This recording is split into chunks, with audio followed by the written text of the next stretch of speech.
Welcome to Fellowship Safaris, conversations about people of color and their journeys to subspecialist training in their countries of origin and around the world.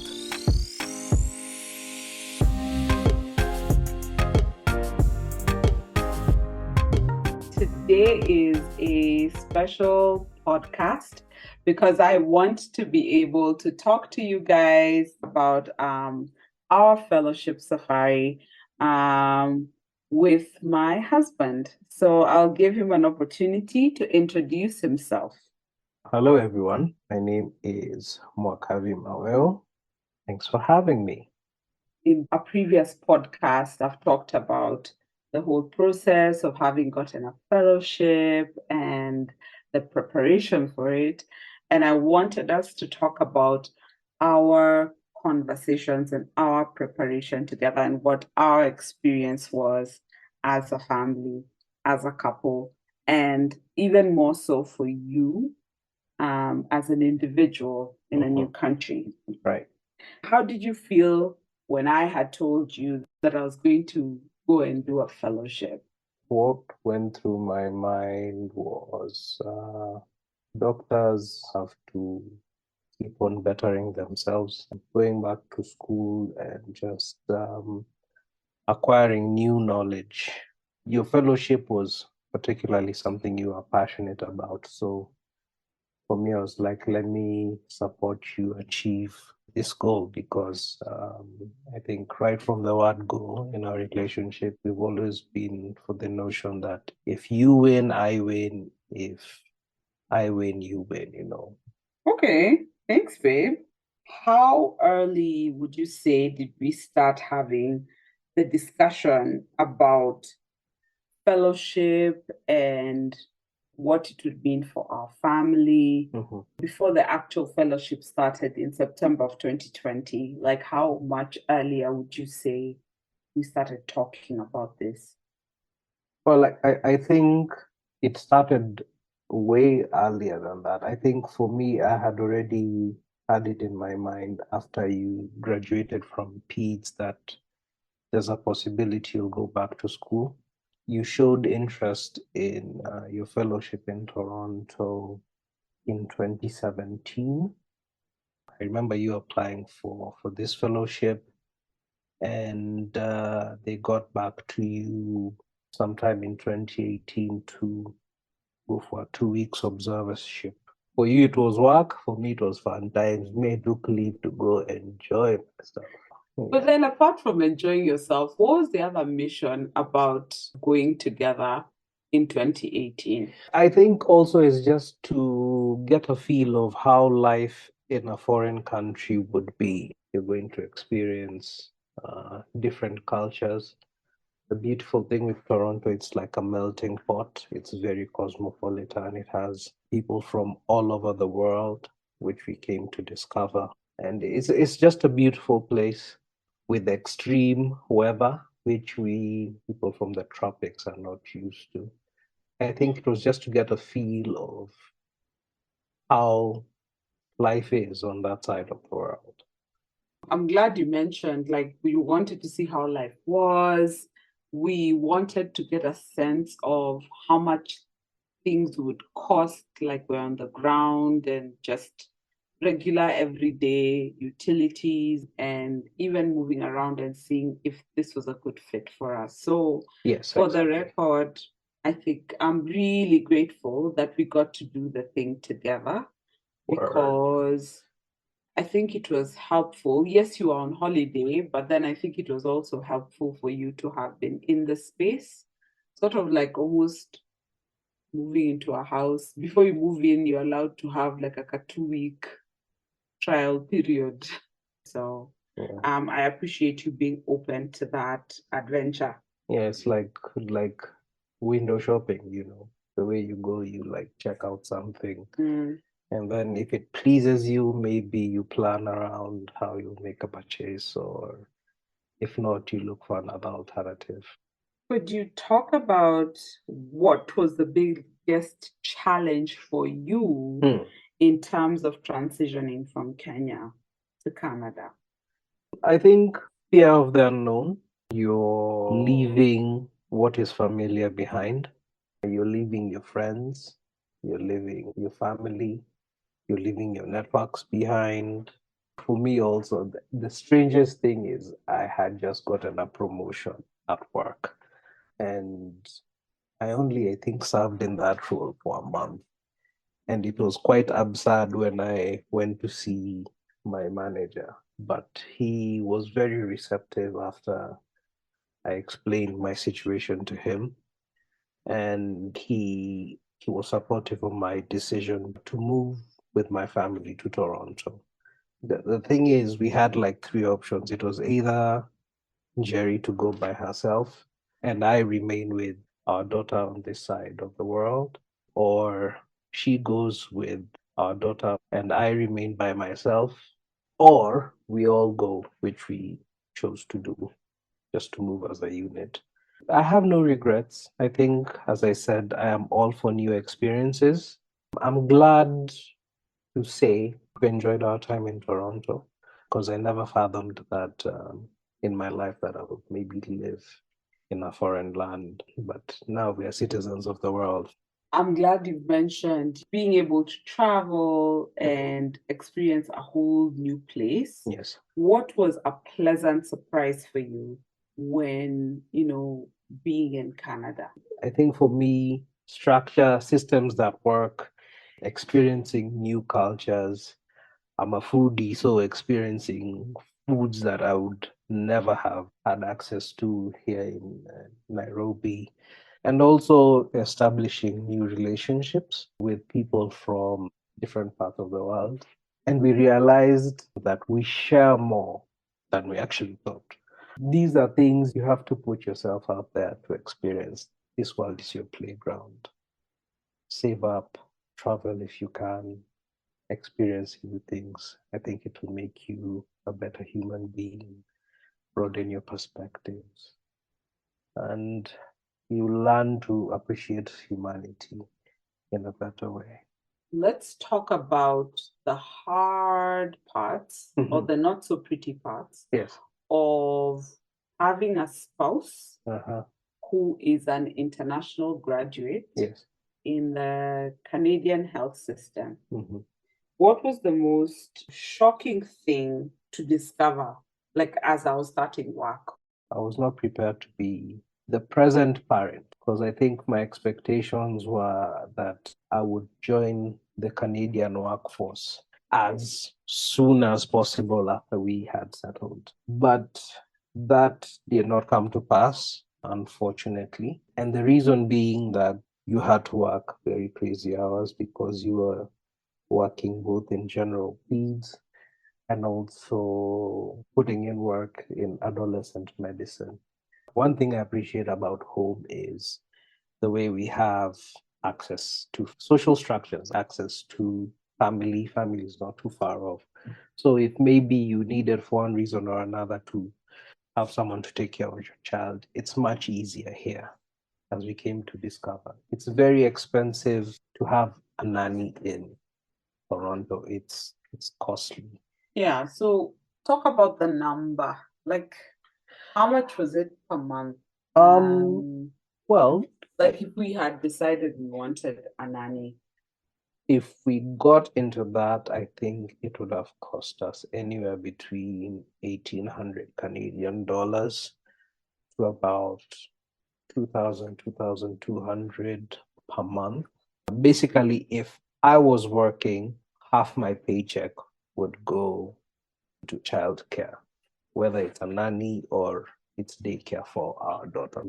And then also the fact that we were living in a pandemic and Njeri was working in a ward, and the possibility of us getting sick because she's sick. So there's that, or even the possibility of mortality, which is scary being in a foreign land because it's just the three of us, not like when you're here home. For me, that was a challenge, especially having my wife being a full-time healthcare provider in a foreign land. It's, I think, for anyone who decides to leave this country as a family unit, you have to be open to such possibilities, as scary as it seems, and you need to have very honest conversations with your partner on what can happen and what should happen. Because, like Njeri had this plan, if this happens to me, you need to call this person,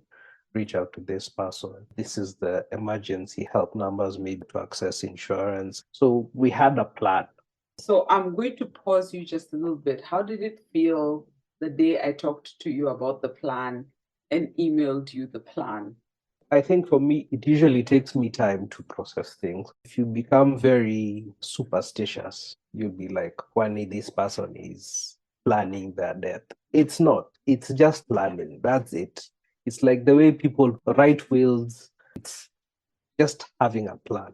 If anything were to happen, this is what needs to be done. Yeah. And I need to just say that by the time I was putting together this plan, I had realized that the things that we had gotten in orientation and the packages, when it came to some of those things like the HR stuff, if you're sick, what happens, and things like that, those had only been shared with us. They didn't have the information packet for your family, which I think a lot of programs, especially if you're having international graduates, because it's really important for them to know if something happened to the person who's actually the fellowship, who do we get in touch with? Who do we call if this person is sick and they can't come to the phone?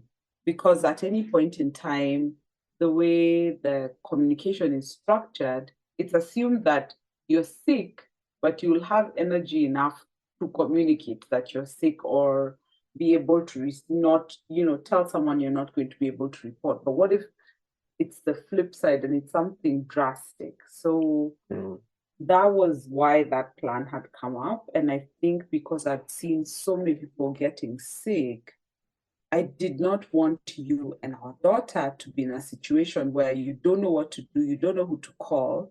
And for whatever reason, I'm not able to do that for myself. And so I know it was doom and gloom-ish, but that was my love language at that time in terms of like, how do I make sure that you know what to be able to do, you can anticipate any random thing that's happening, because there were many things in that list. I mean, we can't go through every single thing, but then at least to be able to know where to get help from. If you were to travel home, like this is what we would need to have done by the time you're leaving, and etc.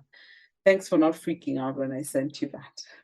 So I know that was a bit of a dark topic, but then I think it's important as a pro tip, like sit down as a family. Once you're there, yeah, great.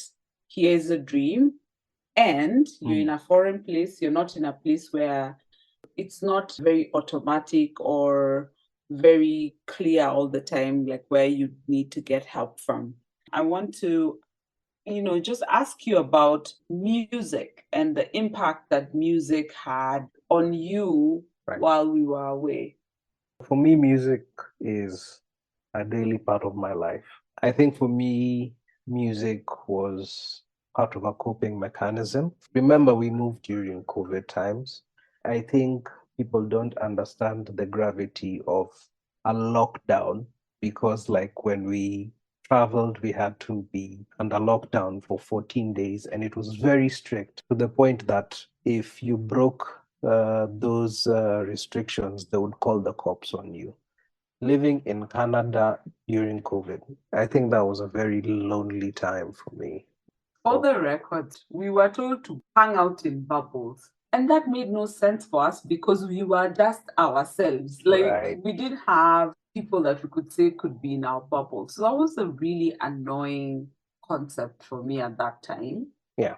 And just furthered isolation. Music became a coping mechanism for me as an outlet. When I was feeling homesick, I turned to music because there's only so much you can do. You can work out, you can go out for a walk, but for me, I needed more of an outlet. One thing I forgot to mention is I am a self-taught DJ. I appreciate the art of DJing. I have just learned this skill and art form since I think late in my high school days. When we left here, I carried my small controller or set of decks because I don't know, for some reason I would have left them, but I carried them and they became a source, I'll say, of comfort. I'd make mixes depending on how I felt. If I was happy, there are mixes out there when I was happy. If I was homesick, there are mixes I've put out there when I was really feeling homesick or down.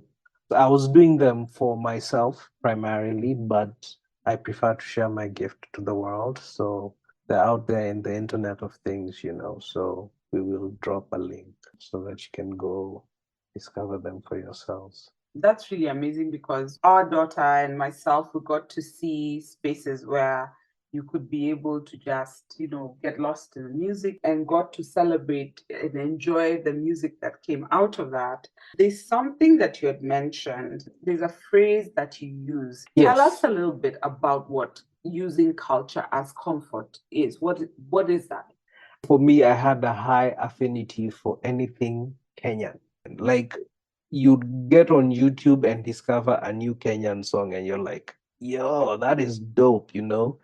I think you tend to appreciate Kenyan culture when you're out there more than when you're here at home. Okay. Talk about the food. Oh man, don't get me started. No, talk about Kenyan food. Remember, we're talking about culture as a comfort, specifically when it came to food. What was your experience? For anyone who's traveling and leaving this country, the food out there will not be the same. You get to appreciate chakula ya nyumbani, food from home. The times we came home, I would look forward to eating some good greens, a nice beef dry fry or mbuzi fry, and ugali. But as I said, I like to experience new cultures. I think I ate a lot of sushi. We did a lot of Thai food. Oh, we enjoyed jollof rice. Remember that? I think for me, the thing that I really enjoyed was when we'd have friends who invite us over and they've made Kenyan food. Right. And so for me, initially, when you had mentioned culture as comfort, that was one of the things that I really resonated with because we'd go to a friend's house, they've made a Kenyan cup of tea, Yes. and you're transported back home for just that brief time that you're holding that cup of tea in your hand. Mm-hmm. Or there's a friend's mom who'd come to visit, and every time she'd make chapati, she'd always invite us over. Oh, yeah. And Yani, for those couple of hours, as you savored and ate that chapo, it was just that little piece of heaven, so far away from home, and then also just being able to connect with people over a meal.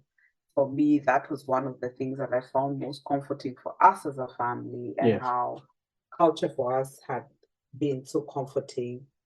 What would you say about the job scene?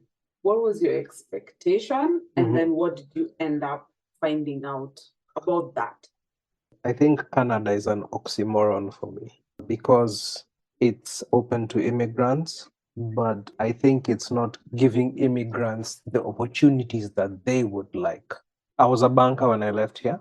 I think my expectation was to find similar work based on my experience in banking here in the country. But the one thing that was like a culture shock was a lot of employers were asking for Canadian experience.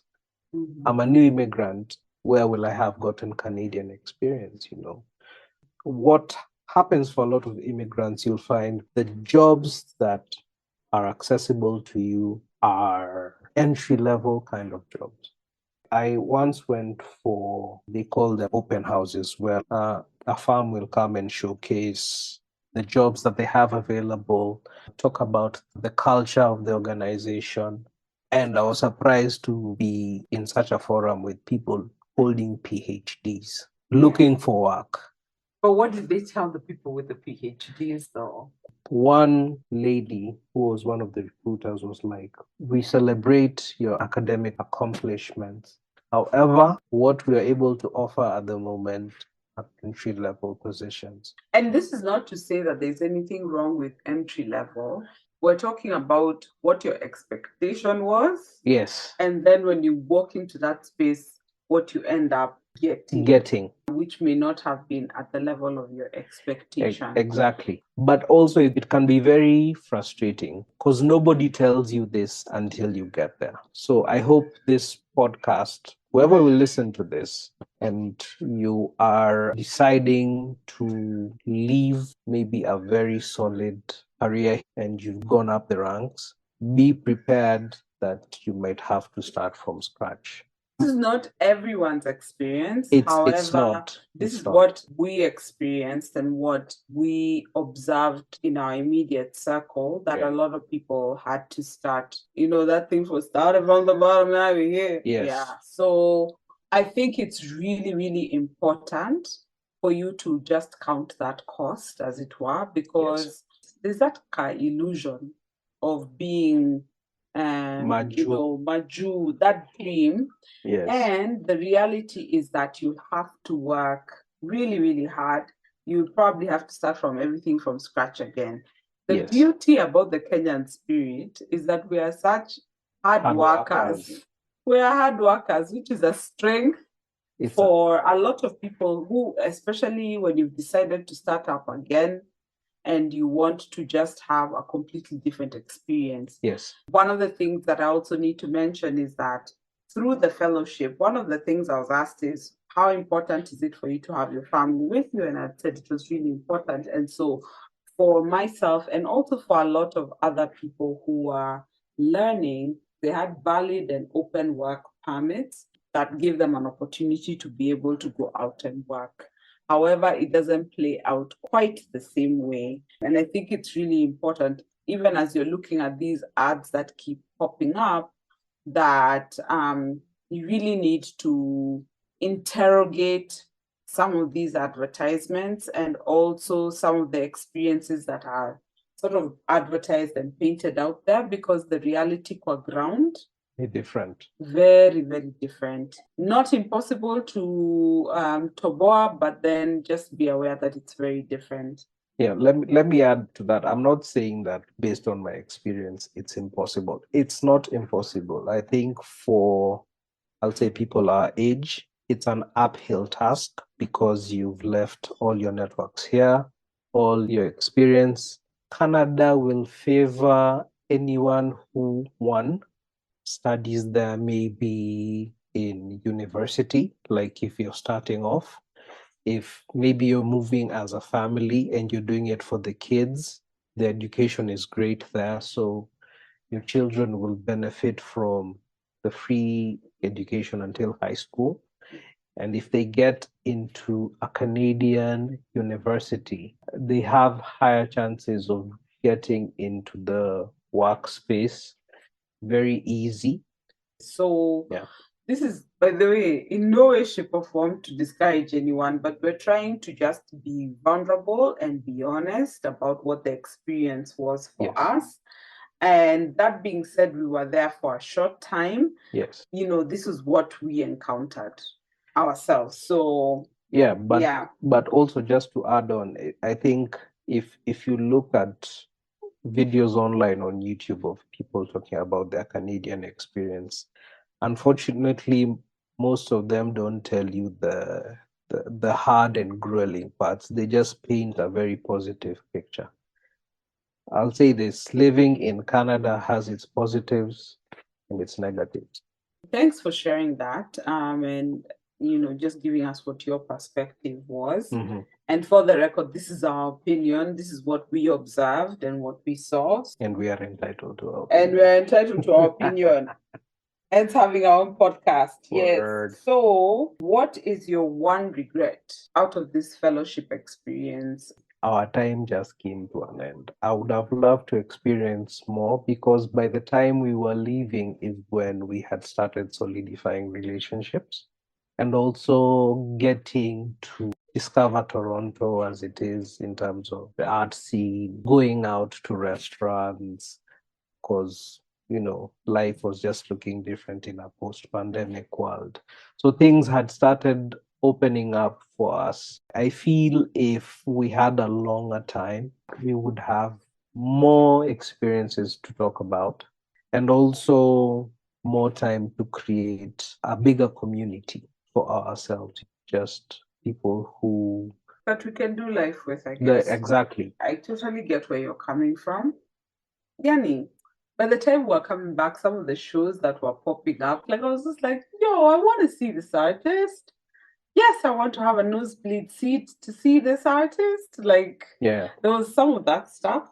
And you're right, like we got to see a completely different Toronto from the one that people were used to. So Yes. actually, I remember like the Toronto International Film Festival for us was a bit of a culture shock because there was a friend of ours whose movie was premiering, but then we'd never seen so many people like gathered on the street screaming at stars, superstars. We had never seen that. And apparently in Toronto, like that was just one of the many, times that there would be those experiences. And so that culture shift before and sort of like opening up from COVID was one of those regrets of ours in terms of, I don't even want to call it so much a regret as we started seeing the flip side, the other side of Toronto.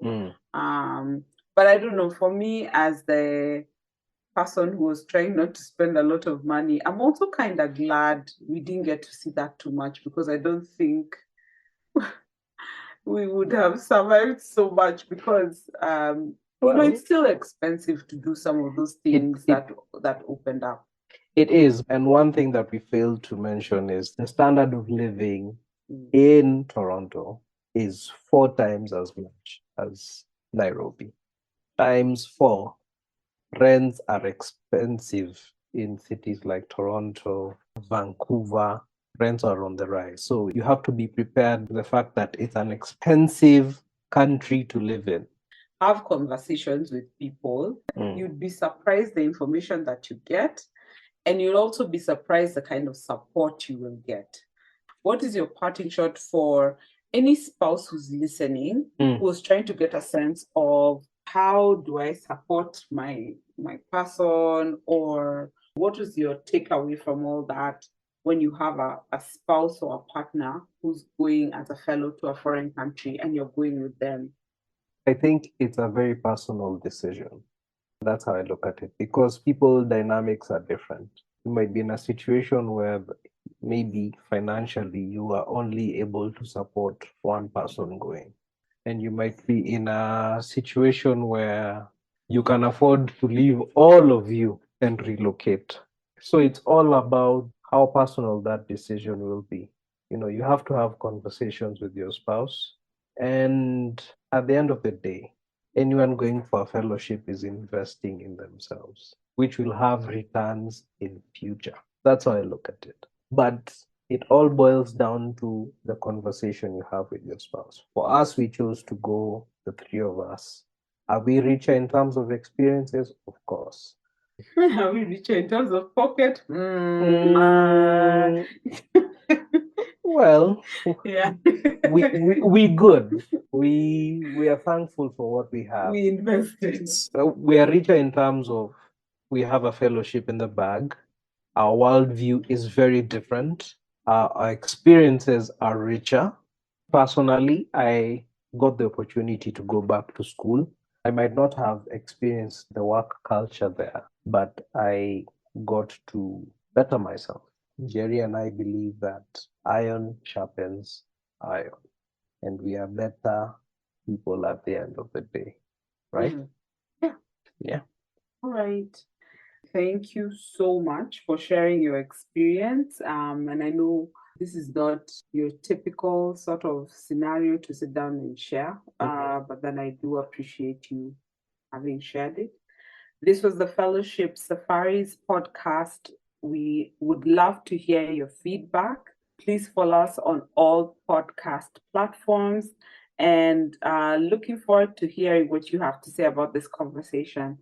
Okay, that's all for now. Bye. Take care. Season 1 finale. Man, what a safari. It's been absolutely amazing being able to bring to you these different stories and experiences, and even being able to interact with them, even for me, has been quite an educational and refreshing experience to hear about what other people have been through medical fellowship. I'd like to thank each and every one of you as our listeners. We really appreciate you taking the time week after week, listening to the episodes, responding to them, sending us messages concerning some of the information that you've interacted with from the episodes. We will be taking a little bit of a break. However, we will be getting back to you really soon with fresh content from the Fellowship Safaris podcast. And until then, bye.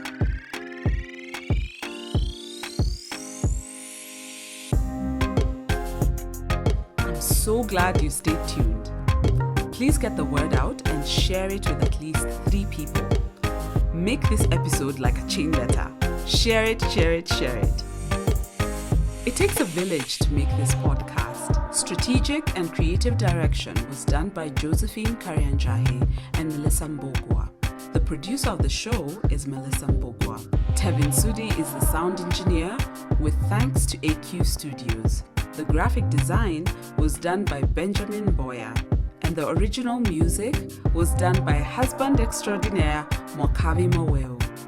This is an Africa Podfest production.